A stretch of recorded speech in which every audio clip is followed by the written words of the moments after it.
If all you need is a V8 pickup, Ram has you covered, and I'll show it to you today. This one also features e-torque, as shown by the badge. But is this just marketing, or is it really a mild hybrid that improves the Ram 1500 experience? This V8 is backed by popular demand from you. I'll explain later. The 2025 problems from the previous model aren't forgotten. I'll discuss them later since there have been complaints. And what you see here is a symbol of protest. It's a really aggressive message that Ram wanted to send. To whom? To you? But is this Ram 1500 with its new V8 engine emblem, new e-torque, and all that really worth what it costs? Compared to Ford and Chevrolet, its main rivals, the price will surprise many. And this is an exclusive presentation from the testing grounds. Not everyone gets in here, only a select group. We've been invited to Chrysler's and Ram's testing grounds. I'll show you the 2026 Ram 1500 with a V8 engine. Welcome. From the front, the design includes the grille. This is the Bighorn version, neither the highest nor lowest trim. We have the Ram badge here in chrome, with all the functionality here for the implementation of that engine, also a bit lower. Adaptive cruise control sensors. The lights aren't much different from the original Ram 1500 headlight assembly. But where there are some new features is on the side. These new features relate to the new e-torque emblem, which I'll explain later. Is it just marketing or something more? Does it help the engine? How does that affect things? The experience truly changes, which is key for the new Ram 1500 and may influence whether you like it more. A little more than a Ford F-150 with a Coyote V8 engine, or a Chevrolet Silverado also with a V8 engine. What about this torque emblem? It looks good and aggressive, with the V8 engine making the Ram look angry. This was Ram's answer to the calls for the return of the V8. Basically, what they said was, all right, we're going to give it to you. In good Latin slang, you could say it's like, so they stopped bothering, there you have it. But in a good way, obviously it's not something, let's say, insulting or offensive, right?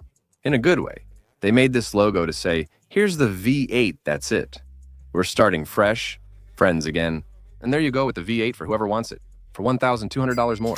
Other than that, on the side, we really don't have any big news. The black mirrors contrast with the color of the body. The Ram there has pretty clean lines. There are no major changes to the wheels. These aren't off-road wheels like the World Lock version. Now let's discuss this video's main character, the heart of its content. The gimme 5.7-liter V8 they've put in it. Why? Because of popular demand? What do I mean by popular demand? Because they listen to your complaints? The consumers who are asking, demanding, begging, shouting, praying, hoping for the return of the V8 that was removed in the previous generation. Well, the V8 is coming back. President Unisquis of Ram made a very important business decision and has decided to bring back the V8. But what does this V8 have? Well, as I was saying, we're talking about a 5.7-liter Hemi 5.8 with e-torque. It's a mild hybrid. In terms of power, this machine is going to give you 395 horsepower and 410 pound-feet of torque, up to 130 pound-feet instantly thanks to that electric motor. Because, like I said, it's a mild hybrid. This really is a beast of a machine that I definitely needed. The Ram 1500.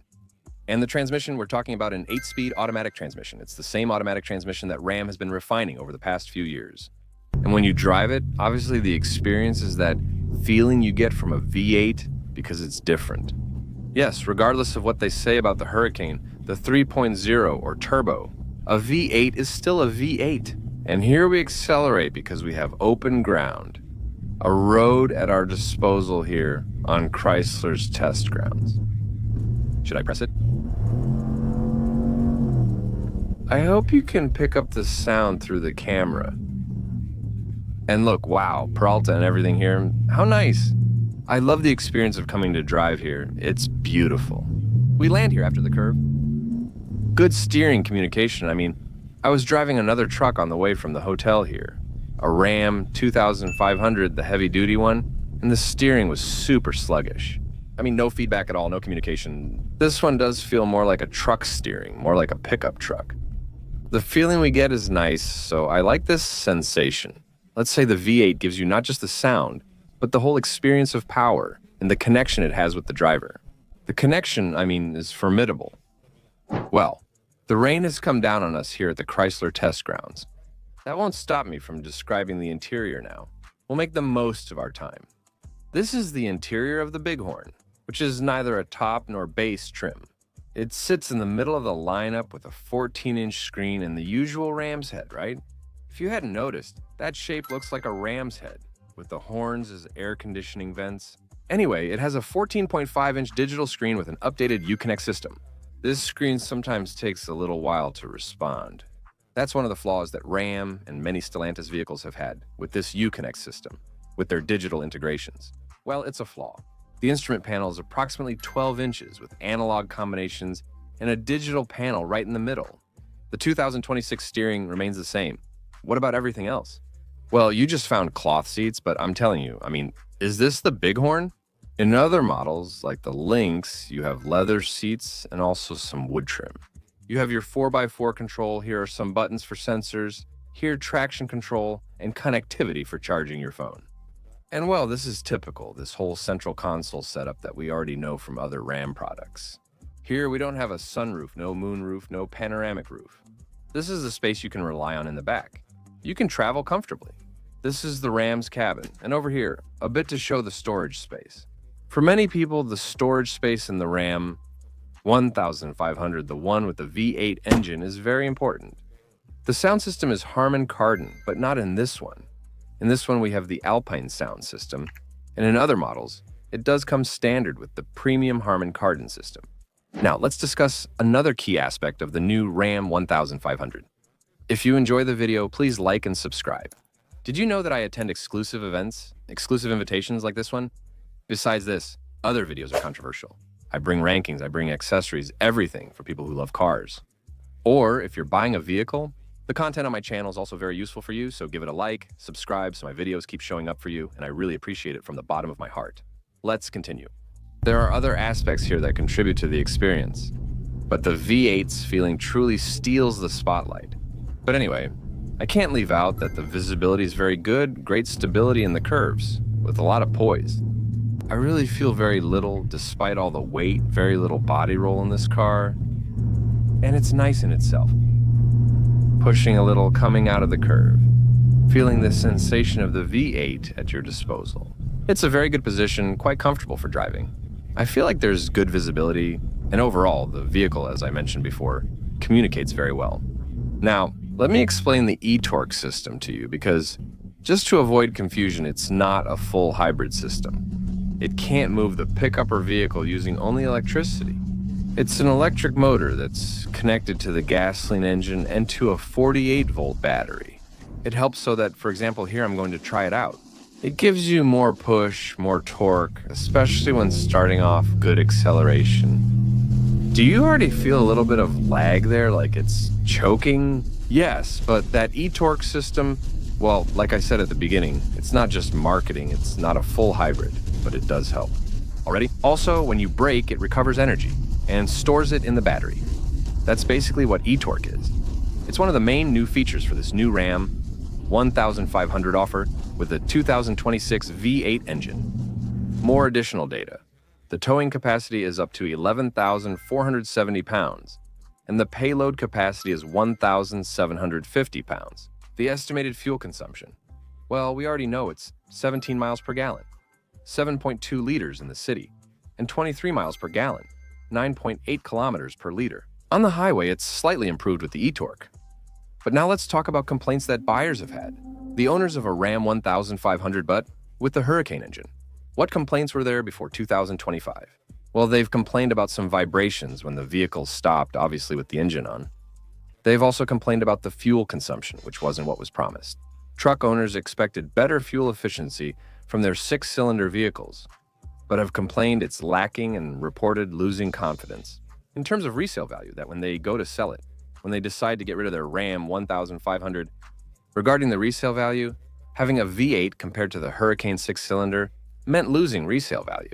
Well, it's important to know that Ram, with this new V8 offering plans, to restore that confidence to those who want to have the V8 and want that experience. What happens is that, in terms of fuel consumption, I wouldn't expect too much of a difference. Because, of course, the greater weight of that V8 could also affect that consumption. Those are the main complaints so far. What about Ram's hopes for a comeback with this V8 offering? An important fact to note, is that the V8 is not standard. It doesn't come as standard equipment in any of the Ram 1500 versions. It's optional and costs an extra $1,200. If you want a Hemi V8 otherwise, you'll have either the Pentastar V6 or the Hurricane 6-cylinder as well. These remain within the engine lineup as the engine options, like the ones that come standard. Let's focus on the base price of the Ram 1500, not the light-duty versions. With the Hemi V8, well, it will start from $46,000 in the tradesman version and goes up to a little over $70,000 in the limited version. The Hemi is an upgrade that in the Longhorn wouldn't have any additional cost. However, in all the others, it costs you $1,200. As I said, who is the main competition? Well, the Ford F-150 with its V8, the 5.0 Coyote, and the Chevrolet Silverado 1500, also with a 6.2-liter V8. Just so you know, the advantage is that Ram offers you e-torque as the only V8 with electric assistance in its class, e-torque. They clearly have it right there, presented as one of the major new features in terms of engine characteristics, so that buyers, when choosing between one truck and another, they should consider its semi-electrification with the e-torque system. So, what's my verdict? That's what we're here for. In this video, if you were looking for the return of the V8, this is your moment. Power, sound, and towing capacity. The e-torque system adds some smoothness and efficiency, but don't expect a radical fuel saving, because it's not going to have it. The design keeps its robust essence with minor distinguishing details, but no major changes. The Ram 1500 in 2026 with the Hemi V8. Is it the correction of a mistake? And they have admitted it. So it's probably going to become the favorite option for those who never accepted that the truck abandoned its legendary engine. Share your thoughts in the comments. How has Ram addressed the V8's return, and what are your opinions? There it is, the Ram 1500 with e-torque F8 thoughts? Let me know your opinion about this Ram news in the comments. Directly from Detroit, here in Michigan, at the Chrysler Proving Grounds test site, on an exclusive visit, an exclusive invitation that I received. Will it be in Mexico? Of course, it will be in Mexico with the V8. I've seen some of my colleagues around here, and also producers. It will be in Mexico. Subscribe if you haven't, like the video, and I'll leave it here for you. Another video that's really interesting, so check it out. Well, I'll see you and wait for you in the next video. A big hug